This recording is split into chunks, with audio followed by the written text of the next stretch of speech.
नमस्कार। आप देख रहे हैं हिंदुस्तान हॉटलाइन का बेहद ही खास शो आयुष्मान भव। और मैं हूं सौरभ दुबे। आज हमारे साथ एक बेहद खास मेहमान मौजूद है, डॉक्टर आनंद गुड़ीवाला। आनंद जी ने अपनी सेवाएं सीजीएचएस के विभिन्न केंद्रों, रक्षा मंत्रालय और आयुष मंत्रालय में दी है। वे स्वास्थ्य प्रशासन, आयुर्वेदिक चिकित्सा और सरकारी स्वास्थ्य योजनाओं में गहरा अनुभव रखते हैं।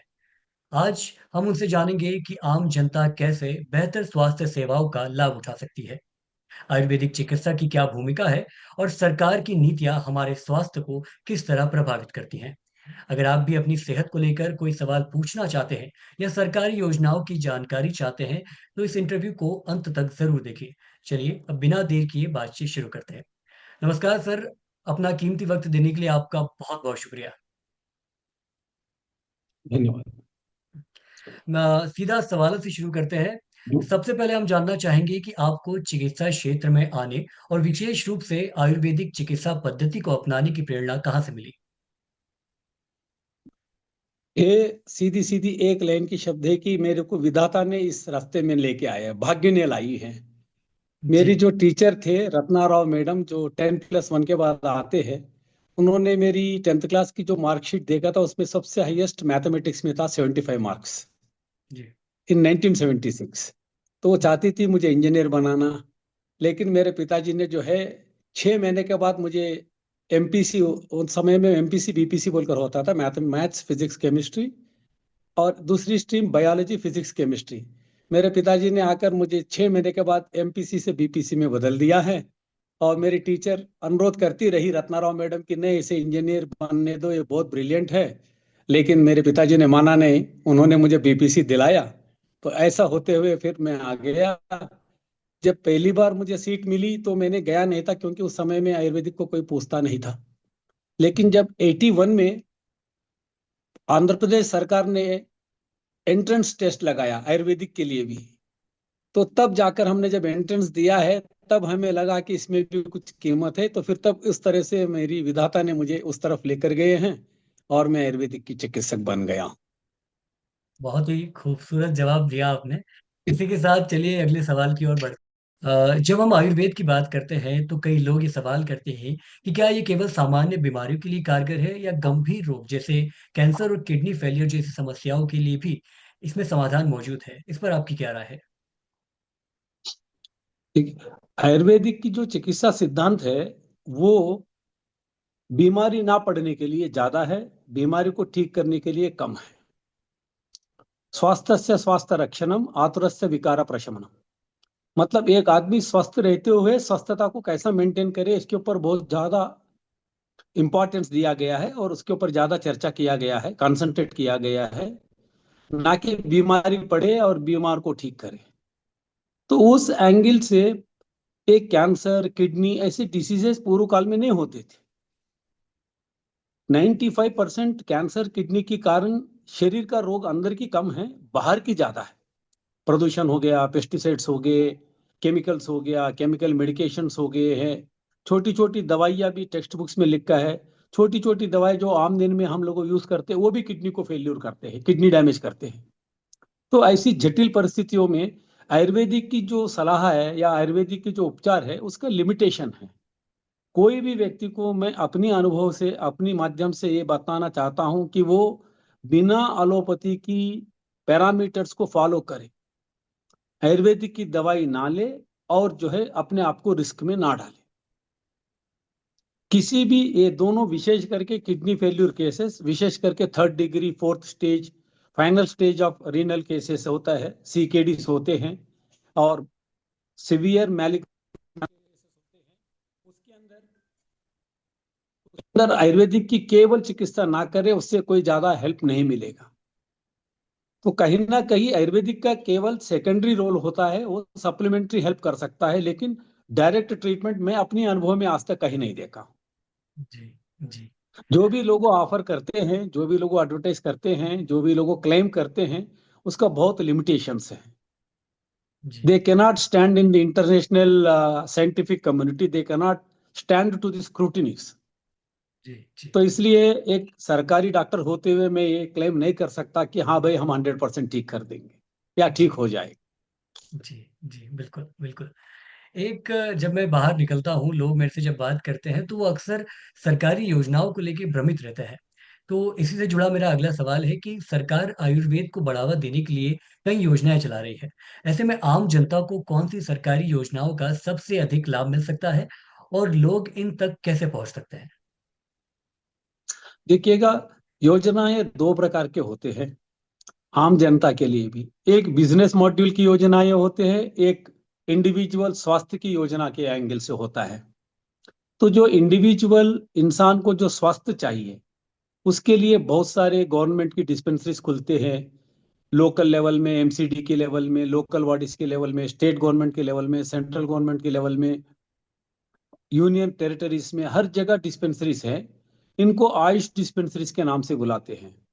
लगभग 1.5 से 2 लाख डिस्पेंसरीज है हमारे देश में, स्टेट गवर्नमेंट के, लोकल बॉडीज के, सेंट्रल गवर्नमेंट के, सब मिलाकर। और लगभग लगभग 200-300 टीचिंग कॉलेजेस है जिनमें भी ये फैसिलिटीज मिलते हैं ट्रीटमेंट्स। ये हो गया आम आदमी की ट्रीटमेंट एंगल से। और रही बात बिजनेस पॉइंट ऑफ व्यू से, कि भारत सरकार ने कई सारे स्कीम्स निकालते हैं जिसमें माध्यम में, मीडियम में रोल करती है एनएमपीबी, नेशनल मेडिसिनल प्लांट्स बोर्ड, जिसके माध्यम से किसानों के लिए बहुत सारे हम स्कीम्स लेके आते हैं, जिसमें किसानों को हम लोगों फंड्स देते हैं, जिस फंड से वो लोग अपना मेडिसिनल प्लांट्स को आगे ले जा सकते हैं और उसके ऊपर वो लोग कल्टीवेट करके सेल कर सकते हैं। और एनएमपीबी एक ऐसा प्लेटफॉर्म है हमारा जिसपे किसानों को बायर सेलर को मिलाते हैं। ओडीओपी की प्लेटफॉर्म से, वन डिस्ट्रिक्ट वन प्रोडक्ट, ऐसे भी हमारे पास बहुत सारे स्कीम्स उसके अंदर मिलते हैं। उसमें उस पर्टिकुलर स्टेट में कौन सी पौधा को उगा सकता है, एक किसान हो या आम आदमी हो, वो कैसा कर सकता है।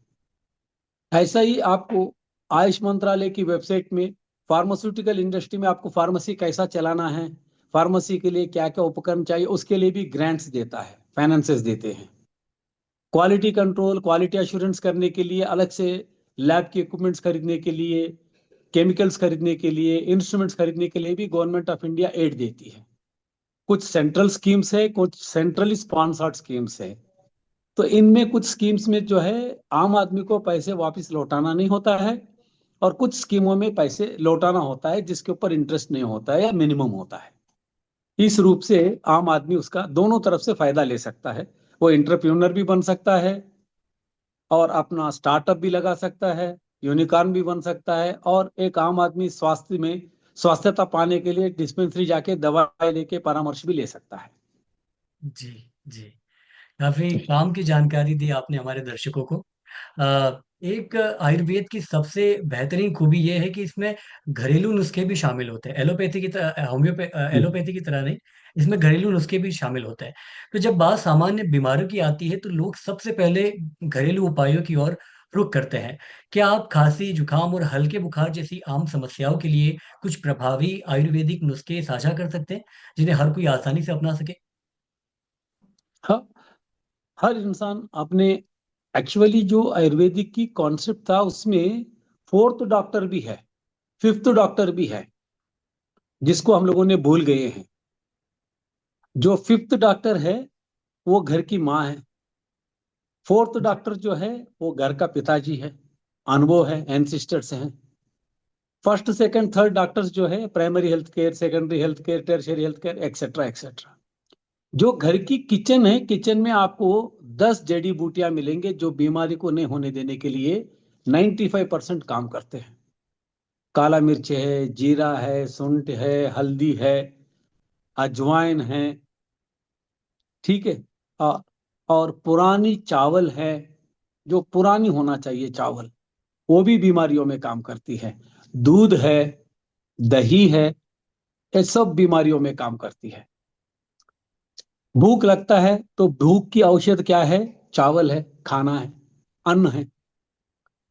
इसी प्रकार कोल्ड होता है, सिंपल कोल्ड होती है, रनिंग नोस होता है, नाक से बहता है, तो आप अपनी घर में 5 ग्राम गुड़ लीजिएगा, 5 ग्राम अदरक लीजिएगा, उसको कूटिएगा, और 50 से 60 ml दूध डाल पानी डालकर, 50 से 60 ml पानी डालकर उसे 1-2 बॉईल दीजिएगा। जैसे ही वो डिकॉक्शन बनती है उसको उतार के छान कर उसको चाय की तरह दिन में 2 बार पीजिएगा। आपका कोल्ड कंट्रोल में आ जाएगी। जी। रात को सिंपल काला मिर्ची 8 से 10 काली मिर्च लीजिएगा, उसको पाउडर करिएगा, घी में मिलाकर लीजिएगा, वो भी कोल्ड को कम करेगी। लेकिन ध्यान दीजिएगा, विशेष करके जो भी मेरे को सुन रहा है उनको मैं एक रिक्वेस्ट करना चाहता हूं कि ये चीजें शरीर में गर्म करती है। इरेशनली लेना, बार बार लेना, डबल डोज में लेना, ये गैस्ट्राइटिस भी करेगा और साथ में जो है एनोरेक्टल प्रॉब्लम भी कर सकता है, पाइल्स तक लेके जा सकता है, इंसान को पाइल्स भी कर दे सकता है। 99% जनता को ये गलत धारणा है कि आयुर्वेदिक दवाई साइड इफेक्ट नहीं करती है। कोई भी दवाई हो, वो अगर इफेक्ट कर रहा है तो उसका साइड इफेक्ट भी होता है। आप केवल नमक को 3 चम्मच किसी को खिला दीजिएगा ना, पानी में मिलाकर दे दीजिएगा, 2 मिनट में उल्टी कर लेगा वो। सो बेसलाइन प्रिंसिपल क्या है? अति सर्वत्र वर्जयेत। Doing excess in any part of life, in any way of life, is contraindicated, is not allowed. जी। सिंपल बुखार आता है, आप खाना मत खाइएगा, एक वक्त फास्ट रखिएगा, आपको हेल्प मिलेगा। हेडेक हो रहा है, आप घर में बैठिएगा, पानी एक टब में भरिएगा, उसमें पैर रख के बैठिएगा, आपका हेडेक थोड़ा कम हो जाएगा। स्टमक में पेन हो रहा है, आपको पता है आप रात में जाके बाहर खा के आए हैं, राजमा खाए, छोले खाए, डाइजेशन नहीं हो रहा है, थोड़ी सी नमक पानी बनाकर पीजिएगा, वॉमिटिंग हो जाएगी, पेट दर्द कम हो जाएगा। जी। अगर इतने सब उपाय करने के बाद में भी नहीं कम हो रहा है कोई चीज, then you consult the doctor. Don't believe blindly and don't do it blindly. जी। रेशनैलिटी हर जगह जीवन में जरूरत पड़ता है। जी। जी। अ, आपने बहुत ही शानदार अंदाज में जो आम तौर पे बीमारियां आम जन को होती है उनके सारे नुस्खे बता दिए। अब मुझे लगता है काफी बड़ी तादाद में लोग डॉक्टर से के पास जाना ही एक बार कम कर देंगे। चलिए बढ़ते हैं अगले सवाल की तरफ। पिछले कुछ सालों में आयुर्वेद का क्रेज तेजी से बढ़ा है और लोग इसे एलोपैथी का एक मजबूत विकल्प मानने लगे हैं। आपको क्या लगता है कि आप भविष्य में आयुर्वेद हेल्थ केयर सेक्टर पर पूरी तरह हावी हो सकता है या फिर एलोपैथी और आयुर्वेद साथ मिलकर आगे बढ़ेंगे? ये मल्टी बिलियन डॉलर क्वेश्चन है। जी।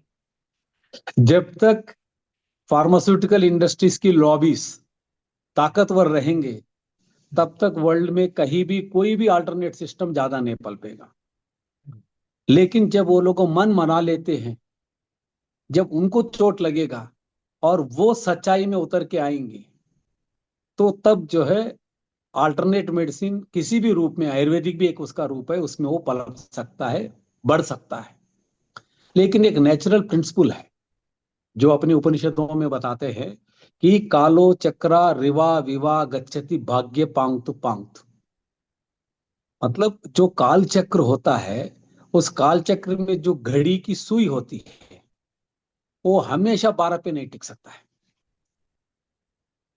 चाहे वो एलोपैथी हो, चाहे वो आयुर्वेदिक हो, चाहे कुछ और हो, चाहे कोई और पावर हो, सुपर पावर हो, सुप्रीम पावर हो, एक्सेप्ट सेलेस्टियल पावर्स। क्योंकि इसमें मैं गॉड को नहीं घसीटना चाहता हूं, क्योंकि God is unlimited, he is आदि एंड अनंत। उसको छोड़कर he is the alpha and the omega. बाकी तो हर चीज कभी ना कभी नीचे गिरना ही है, और जो नीचे है वो कभी ना कभी ऊपर उठना है। तो इस प्रिंसिपल के ऊपर आयुर्वेदिक भी एक दिन ऊपर उठेगा और ये वर्ल्ड को फिर से एक बार जो है ना अपनी कॉन्ट्रीब्यूशंस देगा। अल्टीमेट ट्रुथ आपने बोला। इसी के साथ बढ़ते हैं अगले सवाल की तरफ। ये मेरा अगला जो सवाल है वो स्वस्थ जीवन शैली से जुड़ा हुआ होगा।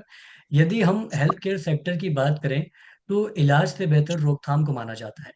ऐसे में आप आम लोगों को स्वस्थ रहने के लिए क्या प्रमुख सलाह देना चाहेंगे जिससे वे बीमारियों से बच सकें और बेहतर जीवन जी सकें? आप क्वेश्चन को रिपीट करेंगे प्लीज थोड़ा सा? जी, जी। यदि हम हेल्थ केयर की सेक्टर की जब बात करते हैं तो इलाज को बेहतर माना जाता है, रोकथाम ज़्यादा बेहतर माना जाता है। ऐसे में आप आम लोगों को स्वस्थ रहने के लिए क्या प्रमुख सलाह देना चाहेंगे, जिससे वे बीमारियों से बच सकें और बेहतर जीवन जी सकें? ये बहुत बड़ा टॉपिक है, इसको एक लाइन में बोलना है जी। तो वो है कि प्रज्ञापराध। हुँ। इंसान जान के, विथ नॉलेज, हर रोज मिस्टेक्स कमिट करता है, हर रोज गलतियां करता है, अगर वो गलतियां करना छोड़ दे तो कोई बीमारी नहीं हो, इवन इन्फेक्शंस भी नहीं होगा। आपको मालूम है कि सामने वाला आदमी छींक रहा है तो आपको कोल्ड हो सकता है। आपको मालूम है सामने वाला आदमी को आंख के अंदर आंख हो गया, कंजंक्टिविटिस हो गया है, आप उसके साथ बैठेंगे तो आपको कंजंक्टिविटिस हो सकता है, कंजंक्टिविटिस। उसके बाद में आप उसके साथ बैठ के खाना खाएंगे और आप उम्मीद करेंगे कोल्ड ना हो, इस असंभव है।